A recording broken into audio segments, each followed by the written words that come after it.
will it please Meblethdog, Lady of Sovereignty, to take the High King of Ireland, to wed the land and to protect Christianity in this Isle of Arion? It was warm.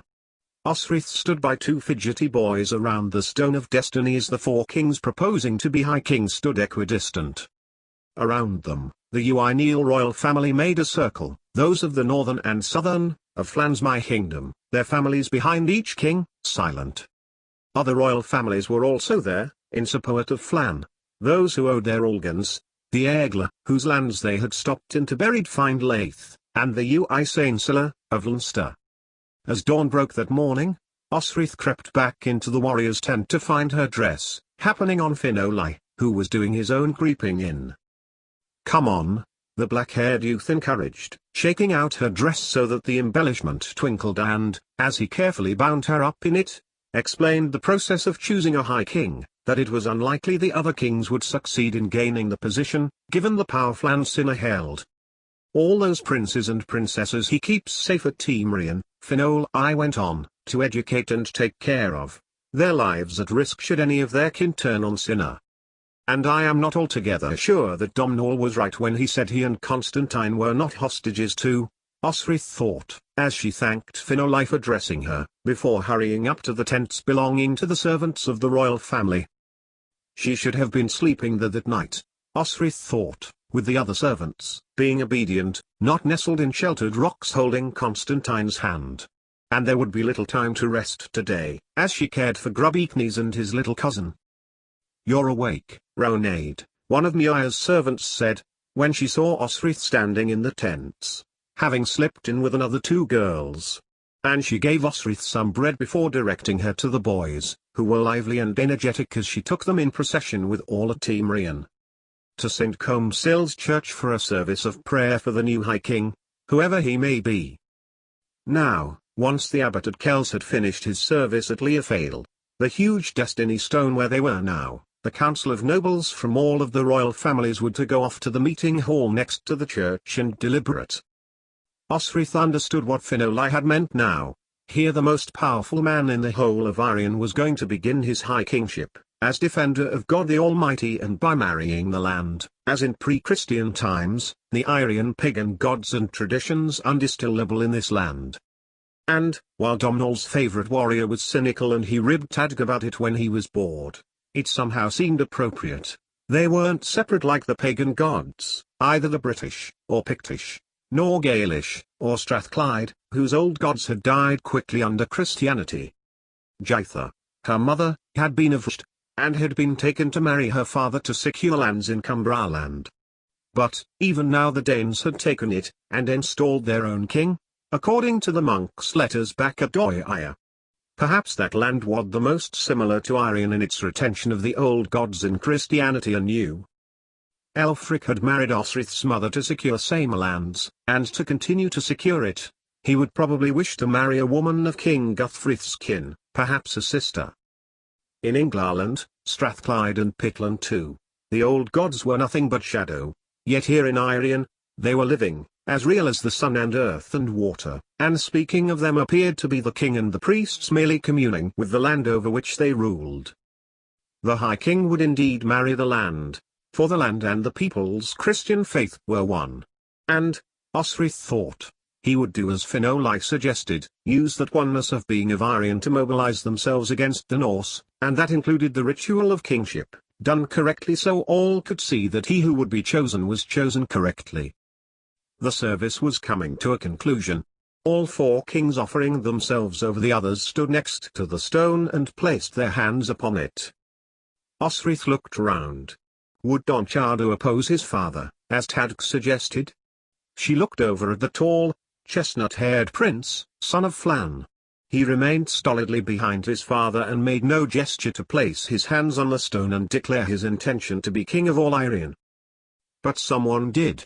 Through the people strode a man, black of hair and eye and face as pale milk. He looked around the king's retainers, long-limbed and determined, striding up to the Stone of Destiny. All watched as he placed his hands on the stone, as the other four kings had done. "I am come," said the king, "as Relad, king of the Ulstermen, to claim high kingship." He spoke as the other kings had spoken, Flan Sinna of King of Tara, and the southern Uaineel, Muadarch of Egla, who garnered support from Doia when the Ulaid battled for their lands, Rork Uibriuin of Britain, another king with allegiance to the Uaineel for support against Munster, and Domnall Uaineel, son of Domnall was representing the northern Uaineel lands despite his stepmother, Muir, marrying Flan Sinna the day before, and who, Finoli confidently predicted, would fold to his new stepfather. They had to put someone forward in name only. Domnall does not have the power to be overlord. But now the king of their bitterest enemy spoke. As he did so, Osrith thought she recognized the man's features. How did she know him? Why did he look familiar? Sinil Mac Chobar, the wizened abbot, announced, "Real lad, you come to claim high kingship. You must now justify your claim." The breeze blustered his braid at the back of his head. The Ulaid king stood firm, looking at each of the other kings, and Prince Domnall, as if daring them to dispute his claim. And one did. "I am Rin Choisid," Flan Sinna declared, his orange-red hair flying into the breeze too, their braids looking like snakes dancing a challenge to one another. The crowd started. It was true. One of the monks at Doia, who had sat close to Osrith one night on finding her reading the annals, histories, of the Irian Church, and less close on finding she was not a boy, had told her the Choisid were what the first peoples of Irian were called, right back into history, before the Gaels had sailed from southern lands. For Flan to claim so meant he claimed descent from the first peoples of Irian. But, clearly, Sinil would not let that be the end. He stood firm and continued his claim. He looked about those who flanked Flan, and a sneer crossed his face. "I am called the fifth, but we are the first. We are the king of the people of early Irian. I am the fair Ulaid, the true Ulaid. We have remained in this land, honored its traditions, welcomed Christianity to these lands." He loomed at the kings again, waiting for them to disagree. Emain Macha was stolen from us. At this, he glared at King Muadarch, whose people were now the former capital's occupants, by the Uainels. The dark man looked now across to the flaming head of Flan Sinna, a fact which is readily known. And then, he looked across at Muir, whose white skin only appeared more beautiful, enhanced as it was by another blue dress. "Alpin are my kin, Sainid Mac Alpin, and are of my line, of Gabran Mac de Mangair." He looked across to Domnall and Constantine. Osrith glanced in Constantine's direction. She had been looking for the Prince of House Alpin for most of the morning. He at least had got back to the camp, for he had not been by her side that morning. "I see that you have my kin with you, Flan Sinna." "And I am Cruithin," King Flan declared. "These are my kin here, to give evidence of it." Don Shada was now by his side. "His mother was your kin, was he not? And, when Neil Macd has done with the throne, then shall Don Shada, of the Uaineel and the Ulaid, be king of all of these provinces. Who better to represent all your interests?" The king had a point. A man, embodied in Don Shada the brown-haired Macflan representing all lines of Irian kings, would unite all interests, especially if all interests meant uniting against the Norse. But Flan was not yet finished. The huge, red-haired man continued to stand his ground. "It pleases the line of Uaineel to represent my rule in the Doia kingdom with my cousin's son, Prince Domnall," Flan continued. Osrith watched as her once opponent stood still as his uncle, now stepfather, spoke. "The line of Alpin are two of Cruithin, the Picts and Strathclyde Cymric," Flan continued, loudly so that all those assembled in the lower ground could hear, "who travelled over the northern seas to the kingdom now known as Alba. My wife," he looked at Muir, "is Injun Sainid, Mac Alpin, her mother was of Fortriu, and our children will be of Cruithin." This must surely be it, Osrith thought, as little Neil and little Amalcolm fought in her hands. These boys needed a drink, at least, against the hot sun. But, she did not have her clothes on, she could not conceal water for them in a form-fitting dress, not yet give it to them surreptitiously. Her heart sank as a third voice spoke. Behind Rork, a man of his kin stepped forward. "We, of the Egla, are also first peoples," the man said. "Tihirnan." Muadarch snapped, but the man continued regardless. We were once slaves to the Allied, but broke free of their overlordship. He looked at the faces of the nobility before him. What could he say to justify his claim? He could not compete on lineage. It was us who first embraced. Saint Patrick, Tihirnan Uibrayuin continued. See, he is buried at Ardmaka. No texts produced in our land can be released unless they are assessed by scribes of his teaching. He looked at Muayadarch. We are of Saint Patrick. My brother's claim is strongest, not because of lineage, but because of faith. It sounded weak, even to Osrith's poorly knowledgeable ear. But, like the Anglo and Saxon families, the lives of the Irish kings was like one weaving frame disaster. All the family threads had got tangled together over the centuries. Only skilled, learned people could possibly unpick it all and name a high king who was credible to all. And I say to you, Flansinna, Osrith darted her eyes back to Tihirnan Uibrayuin, who was still pressing his brother's case, that if you claim you are true then through Alpin, and you are also of Dul Rioter, who were themselves Allied, then the real lad supersedes you. Everyone watched as Flansinna stared at the king of Egla. Did Sinna have some of Muayadarch's kin? Wondered Osrith, and this was why he looked so fiercely at him? Tihirnan was either brave to support his brother or stupid. Or had been paid in gold by King Siniel to do so. The debating continued between the kings as the sun rose overhead until at last, the abbot led the kings St. Comsil's church, Flansinna taking the lead, followed by the nobles, including Domnall and Constantine who, Osrith supposed, counted in the big tangle of kin, as they were Ui Alpin. Muir took the boys when the men had departed. Neil hugged his mother very tightly as she carried him down past the other royal families, telling him how good he had been and that he would have some food and drink now. Little Malcolm was at her side and jumped when he heard the word Bayard. Who was that? Osrith asked, now relieved of her duty of looking after the boys until the reconvention of the council. She sought the warriors on this bright day and found them on a grassy bank on the other side of the Rat Narayog.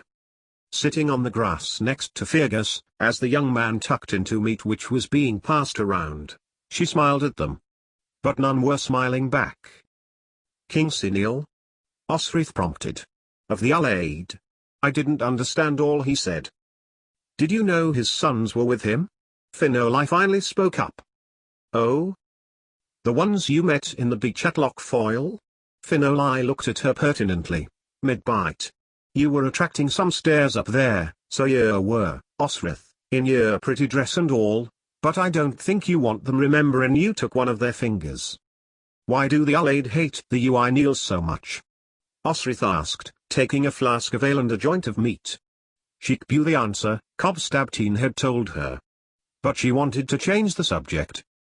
It's a bit like you and Befinger, really, Tadg began. The Allied king was diminished because the Ui Neil king's bees stung him in beseats and made him go blind. Ketch, they called him, limited sight. You see, to be king of the Allied, over all three tribes, you need to be whole of body. Dad tore into his meat with his teeth. Now do you see why we're concerned about you, Osrith? You're one of us. One of them, Osrith mused.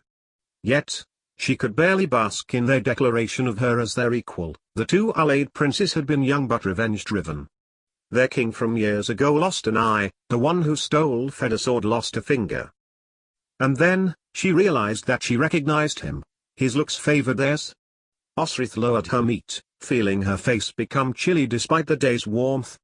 What if King Siniel became High King and found out what she had done? What do we do now? She managed, changing the subject again. Wait, Finoli replied, finishing his meat and throwing the bones into the hedge. For how long? Asked Fergus, concerned. I thought there was to be another feast. Could be days, Tadg replied, lazily, stretching out against the bank of the king's enclosure. Has it been days? Osrith asked, supping some ale. It has, said Tadg, blinking into the sunlight, before finally itch.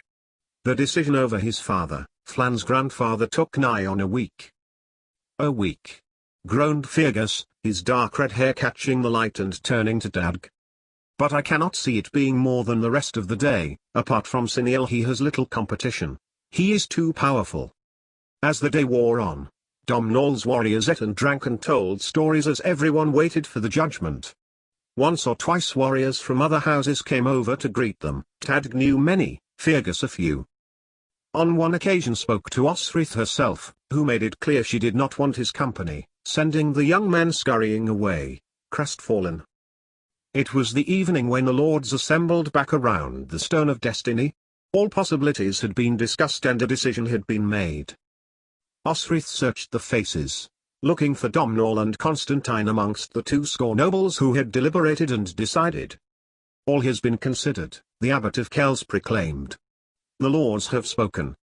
This king was out hunting with his brothers when they met a frail old woman who insisted that they should kiss her before she could give them water. While everyone else gave her a peck on the cheek, this king kissed her.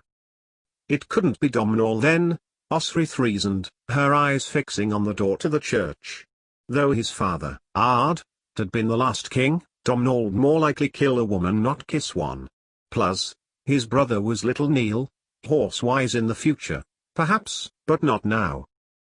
This woman who then transformed into a beautiful young lady, green of form and glowing with sunlight. And here was the representation of the land, Osrith thought, by a Christian priest. It still would be odd in England, or even Alba.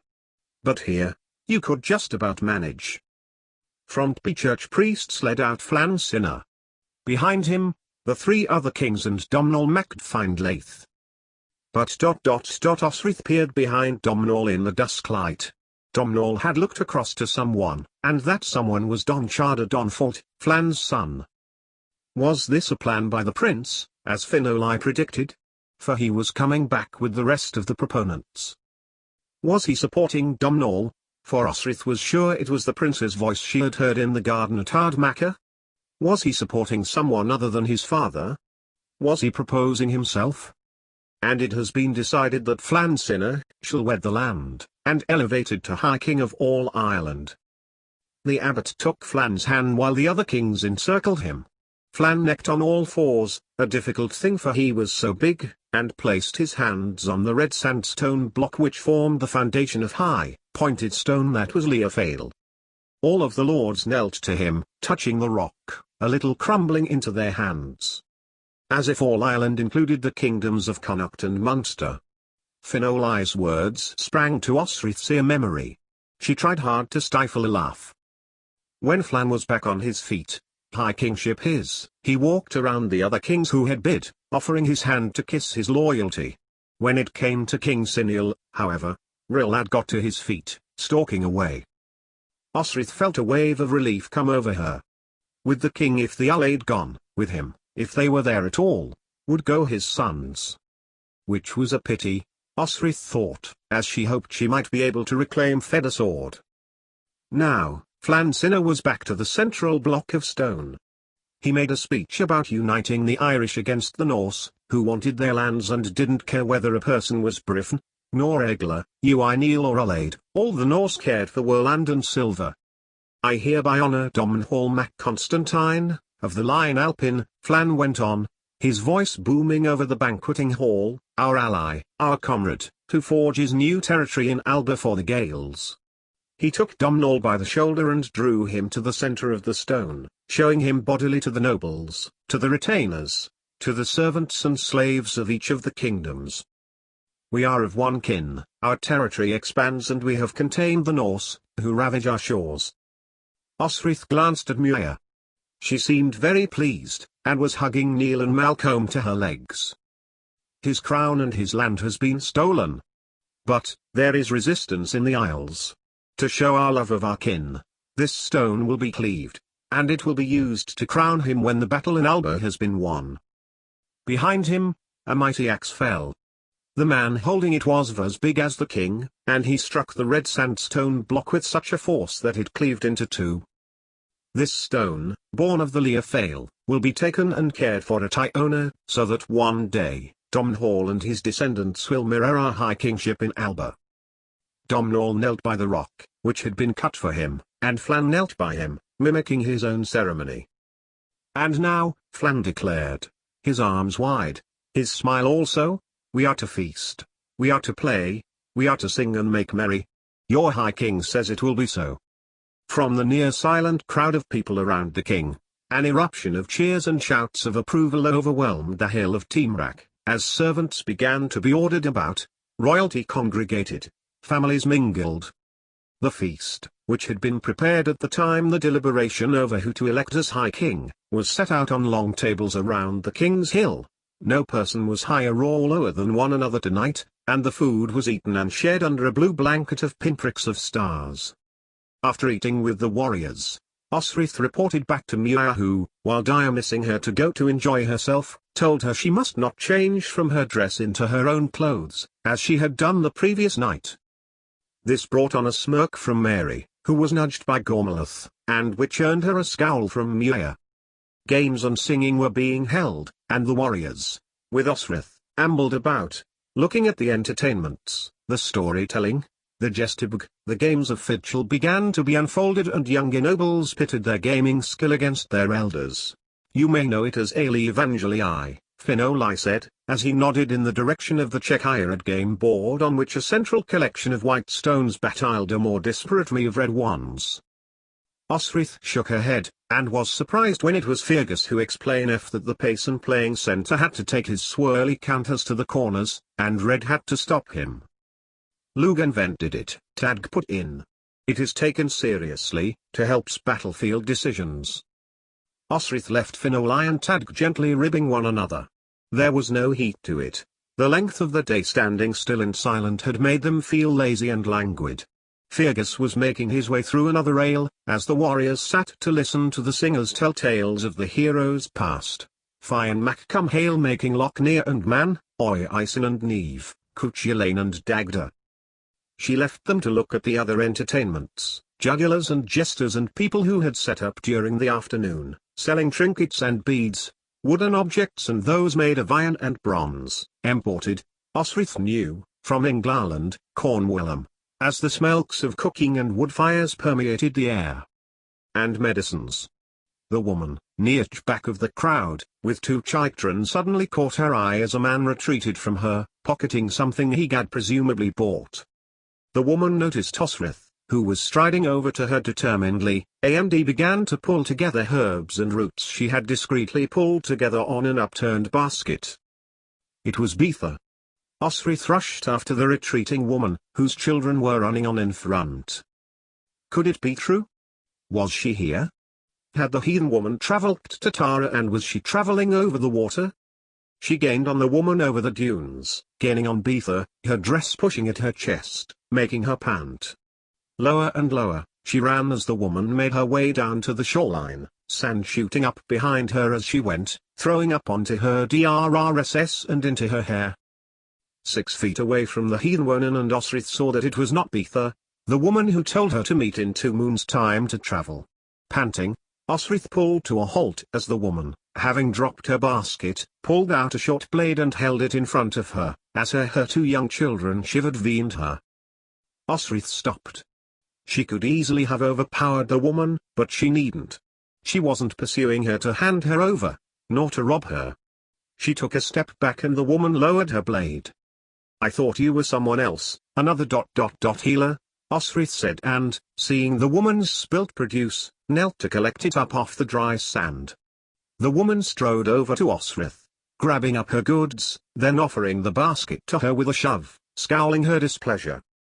You are not Beatha, Osrith repeated, then turned to go, hopes if leaving even that night to get on a boat and travelling east. Why are you looking for Beatha? The woman asked. For Moss, Osrith began. And transport. She told me to meet her to negotiate passage. To where? The woman asked, her boy and girl closing in on each side of her. England, or Cornwall, or Wellies. The woman turned to go, now, and Osrith felt the weight of her hidden sorrow, that of hope dashed, in her stomach, in her heart. What would you trade? The woman asked suddenly. I am a warrior, Osrith told her. My arm and my sword. You? The woman scoffed, looking at her up and down. You are no warrior. Why, You haven't even got a sword. She laughed. And, how can you fight in a dress? No, she corrected Osrith, as if Osrith had lied, putting her hands onto her hips. I saw you with the two young princes. You are no warrior, just a silly, border servant who is in trouble and wants to escape. Then, the heathen healer turned, her laughter tinkling over the sand and out to sea. And Osrith stood there, watching her go, anger and humiliation vying for her attention. She was a warrior, she could fight better than most boys her age, she had defeated grown men. And yet, she had allowed herself to be sidelined into service. She had no plan and no sword. She had become part of Constantine and Domhnall's retinue,